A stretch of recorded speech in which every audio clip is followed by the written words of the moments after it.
couple reasons I think this is going on. We touched on a couple briefly, but burned by the incorrect information. I definitely throw myself into that bucket of if I can't count on it to give me reliable, correct results. Very frustrating. Why would I continually come back to the well and ask it for information over and over again? And that's a threat to your job. And it doesn't have to be just us. Imagine if you're putting a report into to your boss wants spreadsheets and you've got the bad figures in there. That's a threat to your job. But it doesn't have to be about your job, too. It can just be a threat to your credibility. Imagine you're hanging out with your friends and you Google something the night before. You're like, hey, did you know this? They're like, nope, you're wrong. And then you look like the office moron when you walk in the next day when you're just trying to chip into a conversation and just seem like you know what's going on in the world. Yeah. So we've got that going on. Concerns that it's going to rot your brain and erode critical thinking. I thought that was interesting.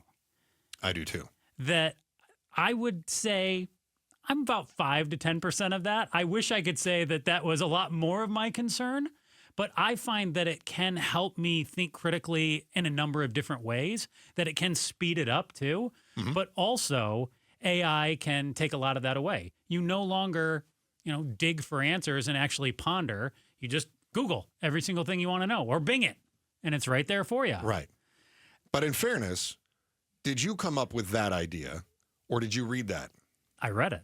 Yeah. Yeah. So that wasn't your own critical thinking that gave you the idea of it could erode critical thinking. Right. Okay. So there's irony there, right? Well, there you go. Okay. Another one that I had, I think about the iPhone a lot with this too, and just the learning curve. With the iPhone, I would tell my parents after I got mine, I'm like, oh, Mom and Dad, it's so great. It's intuitive. And I found it to be incredibly intuitive. Agreed. And eventually, my dad found it to be the same way. Like, oh, I can do this. Okay, I can do that. But the AI, I just don't find that it's at the intuitive level yet. It doesn't. You've demonstrated this over the last month or so with your playing around with it. It doesn't do exactly what you want it to do. No, I have to retrain it every day. Yeah, well, if it was intuitive, you wouldn't have to retrain it every day. It would be smart enough to know, oh, I did this last week. He really likes it this way. I'm going to do it that way again. Not for whatever reason reverting back or picking some whole new method to doing it. Like, it seems very random and arbitrary. So we're also, in the case that you're bringing up, and most of our conversation in this segment is about the language learning models, the chat GPTs, right? Whereas there are a number of other AI applications out there that we don't even see, that are algorithms that analyze data, that can compare x-rays, that might look at an MRI in a way that a doctor can't see it, that can be used as a tool to enhance that. It's not making things up because it's witnessing the thing right in front of the doctor. Well, you say that, but that freaks me out even more, too.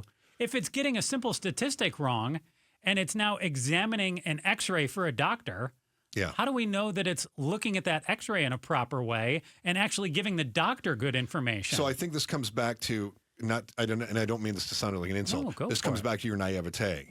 And that is, a large language model is only one form of AI. And I think a lot of people did this when electricity was invented, or discovered, I should say, and harnessed.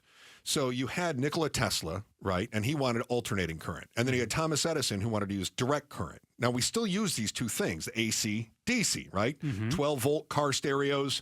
Even your new Tesla has DC current, 48-volt car battery.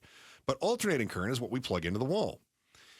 And when they were battling, Thomas Edison wanted direct current. He wanted to have a power plant on every block because direct current doesn't go very far. Alternating current will travel much longer distances, and that's what Tesla was about. But alternating current also uses higher voltage. It's more dangerous than direct current. So Edison would go into the street and execute dogs, stray dogs, and in one case actually used alternating current to execute an elephant in the street. In fact, do you know why we have the electric chair? It was used to show how dangerous alternating current electricity is to the human body. All in order to say, look, direct current is better. At the time, people didn't really know. They just knew electricity. And what he was trying to do is say, look, DC is safe electricity, AC, bad electricity. So it was all about, it was all about branding and marketing, right? And sadly, for a number of stray dogs, they were being used as examples. So when you think of AI, in your mind, you're thinking the language learning models, the chat GPTs, the co-pilots, the Google... Grok. Well, Grok is on X, yes. And then Gemini. Mm-hmm. You go, well, these things, they're getting stats wrong. But that's only one kind of AI. Mm-hmm. There are a number of other AIs that are already being integrated, for instance, into your car. We'll talk about that later in the show. But if they are getting it wrong with the language learning models, mm-hmm.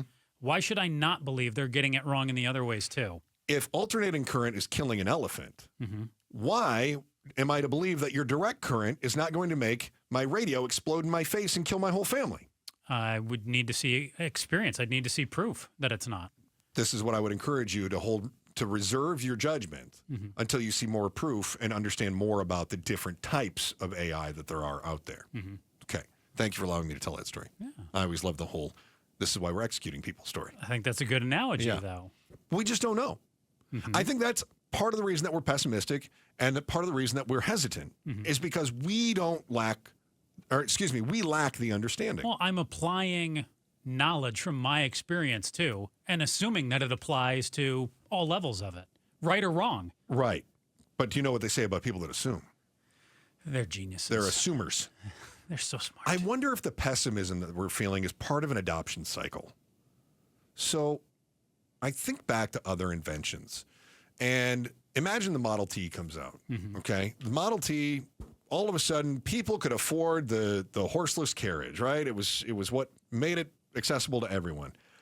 And there was all this excitement. When cars first came about, horseless carriages, they first came about, and people were like, wow, we could go from point A to point B. We wouldn't have to have horses. We wouldn't have to feed horses. We wouldn't, we could turn our barns into places to keep antiques. I don't know. But so all of these different, and then it was like, okay, but they're super expensive. You can't afford it. And they break down all the time. They don't really work. So there's this hype. There's this excitement. Mm-hmm. There's introduction. And the introduction doesn't live up to the hype. And that creates pessimism. The cars are never going to work. My God, did you see what Benz did with the horseless carriage? It broke down and it didn't work and it wasn't any good. And then all of a sudden somebody refines it. And then they make it cheaper. And then it's accessible to the masses. And that's not to say that the Model T was flawless. The Model T still broke down, right? But they had the basics there and it was acceptable and people could use it. And it also got 25 miles to the gallon. I don't know if you knew that. The Model T was actually pretty fuel efficient for its time. It was better than a lot of the crap that we have now.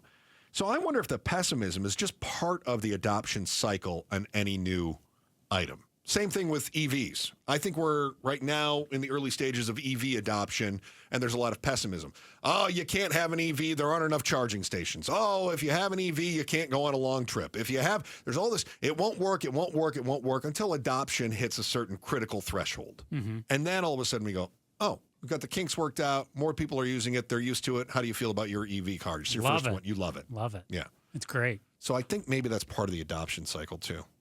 See, I wonder...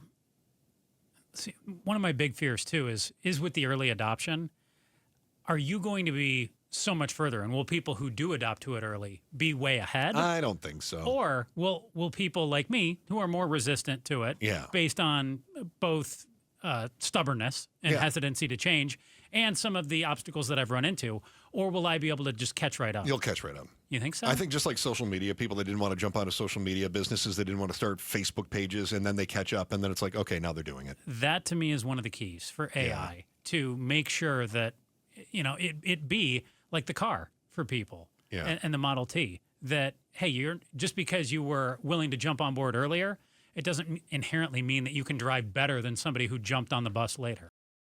Thanks for watching The Chris and Joe Show. Click to see more from Chris and Joe, and tap the button in the middle to subscribe to KTAR News.